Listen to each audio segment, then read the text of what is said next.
आज हम एक ऐसे जांबाज की कहानी देखेंगे जिसने अपनी बंदूक की नोक पर दुश्मन के पसीने छुड़ा दिए थे। ये कहानी है अमेरिका के सबसे खतरनाक स्नाइपर क्रिस काइल की, जिसने इराक युद्ध के दौरान अपने सटीक निशानों से इतिहास रच दिया। ये फिल्म 2014 में आई अमेरिकन स्नाइपर की कहानी है, जो क्रिस काइल की असल जिंदगी पर आधारित है। कहानी की शुरुआत एक बेहद तनाव भरे नजरों से होती है। हम देखते हैं कि क्रिस काइल एक छत पर तैनात होता है। उसकी नजरें अपनी स्नाइपर राइफल के स्कोप में टिकी हुई थीं। नीचे अमेरिकी फौज का एक काफिला गुजर रहा होता है। तभी क्रिस की नजर एक आदमी पर पड़ती है जो फोन पर किसी से बात कर रहा था, लेकिन पक्की जानकारी न होने की वजह से क्रिस उसे गोली नहीं मार पाता। तभी उस छत पर एक औरत और एक छोटा बच्चा आते हैं। वो औरत अपने कपड़ों के नीचे से एक ग्रेनेड निकालती है और उस नन्हे बच्चे के हाथ में थमा देती है। इससे पहले कि हम ये जाने, कहानी हमें फ्लैशबैक में ले जाती है जब क्रिस एक छोटा बच्चा था। बचपन से ही उसके पिता ने उसे शिकार करना और निशाना लगाना सिखाया था। एक बार जब क्रिस का छोटा भाई जेफ स्कूल के किसी बुली से मार खा रहा होता है, तो क्रिस उसे बुरी तरह पीट कर अपने भाई को बचाता है। उसी रात डिनर टेबल पर उसके पिता उसे जीवन का सबसे बड़ा सबक देते हैं। वो कहते हैं कि दुनिया में 3 तरह के लोग होते हैं: भेड़ जो मासूम होते हैं और जिन्हें लगता है कि दुनिया में कोई बुराई नहीं है,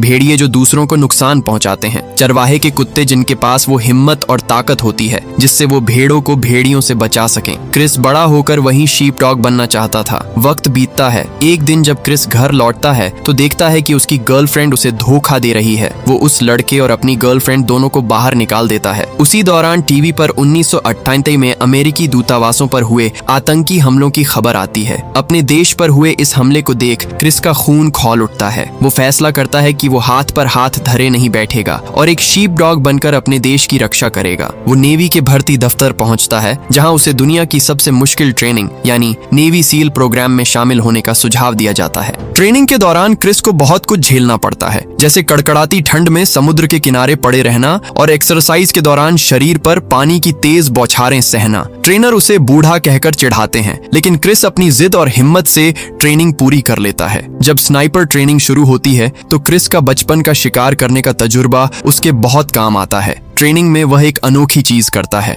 निशाना लगाते वक्त वह अपनी दोनों आंखें खुली रखता है। उसका ट्रेनर उसे टोकता है और कहता है कि एक आंख बंद करो ताकि फोकस बढ़े, लेकिन क्रिस जवाब देता है कि उसे दोनों आंखें खुली रखनी हैं ताकि वह आसपास के खतरे को भी देख सके। जब ट्रेनर उसे सजा के तौर पर 50 पुशअप्स देता है, तभी क्रिस घास में छिपे एक सांप को गोली मार देता है। इससे वह साबित कर देता है कि उसका तरीका बिल्कुल सही है। इसी बीच क्रिस की मुलाकात एक बार में टाया नाम की लड़की से होती है। टाया शुरू में नेवी सील वालों को पसंद नहीं करती, लेकिन क्रिस का सादगी भरा अंदाज उसका दिल जीत लेता है और जल्द ही दोनों शादी के बंधन में बंध जाते हैं। लेकिन शादी के जश्न के बीच ही खबर आती है कि उन्हें इराक युद्ध के लिए निकलना है। अब कहानी वापस उसी नजारे पर आती है जहां से शुरू हुई थी। उस औरत ने बच्चे को ग्रेनेड दिया है। क्रिस के लिए यह बहुत मुश्किल फैसला है। वह बच्चे को मारना नहीं चाहता, लेकिन अपनी टीम को बचाने के लिए उसके पास कोई और रास्ता नहीं है। वह ट्रिगर दबाता है और बच्चा जमीन पर गिर जाता है। तभी वो औरत भाग कर आती है और बच्चे के हाथ से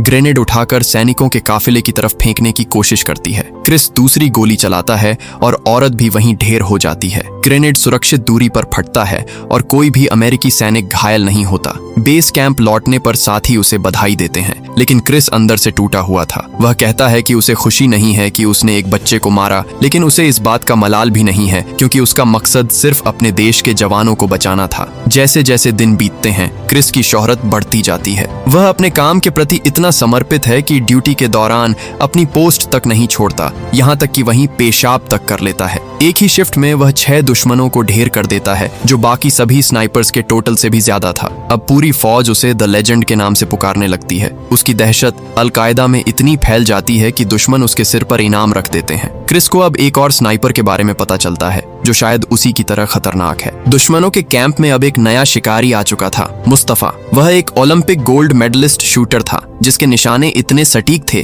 कि वह नामुमकिन दूरी से भी अमेरिकी सैनिकों को ढेर कर रहा था। इधर क्रिस अब अपनी ओवरवॉच ड्यूटी से परेशान होने लगा था। उसे लगता था कि वह छत पर बैठकर अपने साथियों को उस वक्त नहीं बचा सकता जब वे घरों के अंदर जाते हैं। एक बार जब उसकी आंखों के सामने घर के अंदर एक सैनिक को गोली लगती है तो क्रिस से रहा नहीं जाता। वह अपनी पोस्ट छोड़कर नीचे उतर आता है और सैनिकों के साथ मिलकर घर घर तलाशी के मिशन में शामिल हो जाता है। एक घर में उन्हें एक परिवार मिलता है। वहाँ का मुखिया अल-कायदा के बड़े लीडर झरकावी के दाहिने हाथ यानी द बूचर के बारे में जानकारी देने के लिए तैयार हो जाता है, लेकिन बदले में वह $1,00,000 की मांग करता है। क्रिस जब उस आदमी को पैसे देने के लिए वापस आ रहा होता है तभी वह अपनी प्रेग्नेंट पत्नी टाया को फोन करता है। टाया उसे खुशखबरी देती है कि उनके घर बेटा आने वाला है। क्रिस अभी इस खुशी को महसूस कर ही रहा होता है कि अचानक उसकी गाड़ी पर जोरदार हमला होता है। फोन की दूसरी तरफ टाया चीखती चिल्लाती रह जाती है और उसे सिर्फ गोलियों की गूंज सुनाई देती है। यह हमला किसी और ने नहीं बल्कि खतरनाक स्नाइपर मुस्तफा ने किया था। मुस्तफा और बूचर वहां से बच निकलने में कामयाब हो जाते हैं, लेकिन अद बूचर को उस मुखबिर की खबर लग चुकी थी। वह बेरहमी की सारी हदें पार कर देता है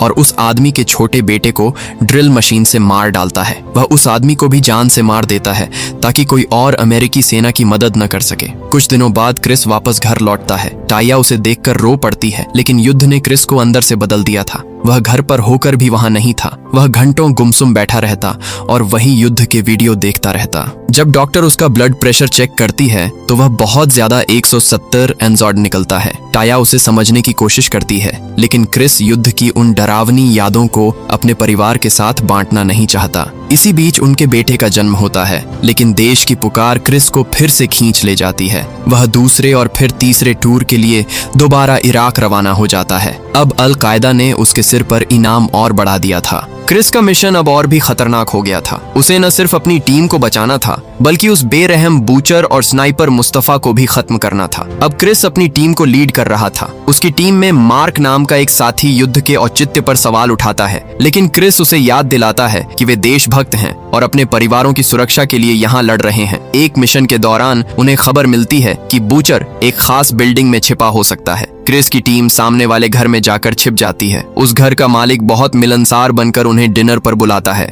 सब हंस खेल रहे होते हैं। तभी क्रिस की पारखी नजरें उस आदमी की कोहनियों पर पड़ती हैं। कोहनियों की खाल बुरी तरह घिसी हुई थी। यह एक स्नाइपर की पहचान होती है क्योंकि वे घंटों कोहनियों के बल लेटे रहते हैं। क्रिस समझ जाता है कि ये आदमी कोई साधारण नागरिक नहीं बल्कि एक खतरनाक दुश्मन है। वह बाथरूम जाने का बहाना बनाकर घर की तलाशी लेता है और उसे हथियारों और बमों का एक गुप्त जखीरा मिल जाता है। क्रिस उस आदमी को पकड़ लेता है और उसे ढाल बनाकर बूचर के ठिकाने तक पहुंचता है। जैसे ही वे दरवाजा खटखटाते हैं, अंदर से गोलियां चलती हैं। अफरा तफरी में वह आदमी मारा जाता है, लेकिन बूचर और उसके साथी पिछले सुरंगों के रास्ते भागने की कोशिश करते हैं। एक भीषण एनकाउंटर होता है। आतंकवादी संख्या में ज्यादा थे, लेकिन सील टीम की ट्रेनिंग और बहादुरी उन पर भारी पड़ती है। बूचर एक गाड़ी में बैठकर भागने ही वाला होता है कि तभी सील टीम की भारी गोलीबारी से उसकी गाड़ी में धमाका होता है और अद बूचर का अंत हो जाता है। इन मिशनों के बीच जब क्रिस घर लौटता है तो उसके लिए आम जिंदगी जीना नामुमकिन होता जा रहा था। उसे घर की मामूली आवाजों में भी गोलियों की गूंज सुनाई देती। इसी बीच उसकी बेटी का जन्म होता है। अस्पताल में जब उसकी बेटी रो रही होती है और नर्स दूसरे बच्चे में व्यस्त होती है तो क्रिस का मानसिक संतुलन डगमगा जाता है। वह गुस्से में नर्स पर चिल्लाने लगता है और दीवारें पीटने लगता है। उसकी पत्नी टाया बेहद दुखी होती है। वह कहती है कि तुम शरीर से यहाँ हो लेकिन दिमाग से अभी भी युद्ध के मैदान में हो। मैं अकेले यादें बना रही हूँ। तुम अपने बच्चों का बचपन खो रहे हो। लेकिन क्रिस का मानना था कि वह ये सब अपने देश और परिवार की सुरक्षा के लिए ही कर रहा है। वह फिर से इराक लौट जाता है, लेकिन इस बार उसके लिए एक बहुत बड़ा सदमा इंतजार कर रहा था। मिशन के दौरान मुस्तफा की एक गोली क्रिस के सबसे करीबी दोस्त बिगल्स के चेहरे पर लगती है। अपने दोस्त को खून से लथपथ देख क्रिस गुस्से में आ जाता है। इसी दौरान बिगल्स को फौरन सर्जरी के लिए ले जाया जाता है। क्रिस जब अस्पताल में उससे मिलने पहुंचता है तो बिगल्स हिम्मत नहीं हारता और मजाक में बताता है कि उसने अपनी गर्लफ्रेंड से सगाई कर ली है। तीसरे टूर के बाद भी क्रिस अपने परिवार के साथ जुड़ नहीं पाता। उसका मन अब भी युद्ध के मैदान में ही भटक रहा था। उसकी पत्नी टाया के सब्र का बांध अब टूट जाता है। दोनों के बीच तीखी बहस होती है। टाया पूछती है, क्या तुम्हें मौत से प्यार है? तुम अपना फर्ज निभा चुके हो, अब दूसरों को जाने दो। वह साफ चेतावनी देती है कि अगर क्रिस इस बार युद्ध पर गया तो वापसी पर वह और बच्चे उसका इंतजार नहीं करेंगे। इसी बीच खबर आती है कि बिगल्स की सर्जरी के दौरान मौत हो गई है। ये खबर क्रिस को अंदर तक झकोर देती है और अब उसका एकमात्र मकसद बन जाता है मुस्तफा को खत्म करना। एक मिशन के दौरान क्रिस एक आदमी को ग्रेनेड लॉन्चर के साथ देखता है और उसे ढेर कर देता है। तभी एक छोटा बच्चा दौड़कर आता है और उस भारी हथियार को उठा लेता है। क्रिस का दिल बैठ जाता है। उसे लगता है कि आज फिर उसे एक बच्चे पर गोली चलानी पड़ेगी। वह बुदबुदाता है, बेटा उसे छोड़ दो। खुशकिस्मती से बच्चा उसे छोड़कर भाग जाता है और क्रिस राहत की सांस लेता है। अब बारी आती है आखिरी और सबसे बड़े मुकाबले की। अमेरिकी इंजीनियर शहर के चारों ओर एक दीवार बना रहे थे, लेकिन मुस्तफा 1000 गज से भी ज्यादा की दूरी से एक एक करके जवानों को मार रहा था। एक भयंकर रेतीला तूफान शहर की ओर बढ़ रहा था, लेकिन क्रिस अपनी टीम के साथ एक ऊंची छत पर तैनात हो जाता है। तभी मुस्तफा एक और सैनिक को मार गिराता है। क्रिस अपनी स्कोप से चारों तरफ देखता है और अचानक उसकी नजर मुस्तफा पर पड़ती है, लेकिन उसकी टीम को यकीन नहीं होता क्योंकि मुस्तफा वहां से लगभग 2 किलोमीटर से भी ज्यादा दूर था। इतनी दूरी से किसी को देख पाना भी नामुमकिन था, मारना तो दूर की बात। टीम उसे चेतावनी देती है कि गोली मत चलाना क्योंकि आवाज सुनकर सैकड़ों दुश्मन उन्हें चारों तरफ से घेर लेंगे। बैकअप टीम को बुलाया जाता है और क्रिस को रुकने के लिए कहा जाता है, लेकिन एड लीजेंड आज रुकने वाला नहीं था। वह अपनी सांसें रोकता है, ट्रिगर दबाता है और गोली हवा को चीरती हुई निकल जाती है। निशाना बिल्कुल सटीक था। मुस्तफा के सिर के चीथड़े उड़ जाते हैं और वह वहीं ढेर हो जाता है, लेकिन जैसा डर था वही हुआ। गोली की आवाज सुनते ही सैकड़ों आतंकवादी उस बिल्डिंग की तरफ बढ़ने लगते हैं। 4 सील कमांडो और हजारों दुश्मन। गोलियां खत्म हो रही थीं और चारों तरफ से मौत उन्हें घेर रही थी। इसी बीच गोलियों की गूंज और धमाकों के शोर के बीच क्रिस अपनी पत्नी टाया को फोन करता है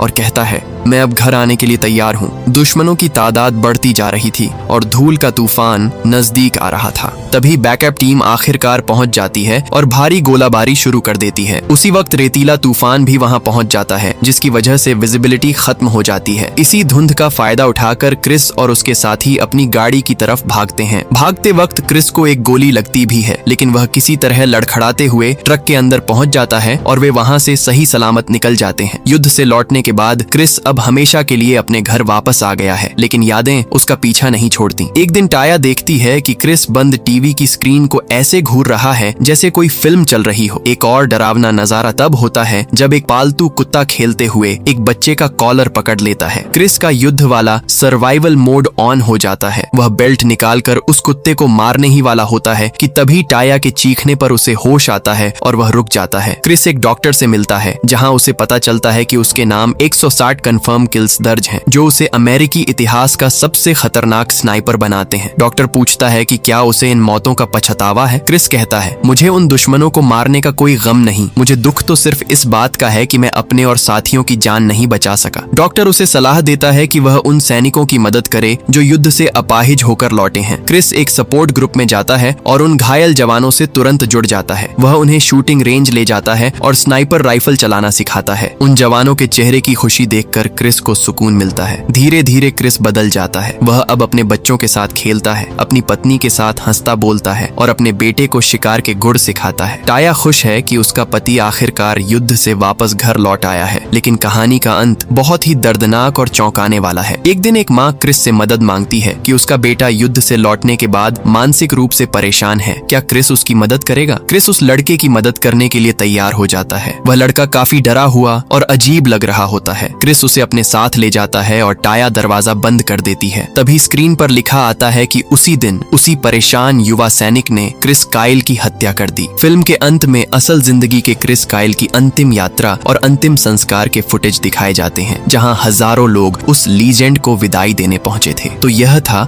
इस फिल्म की कहानी। पसंद आई हो तो एक लाइक सब्सक्राइब तो बनता है। मिलते हैं अगले the White Raven movie explain के साथ।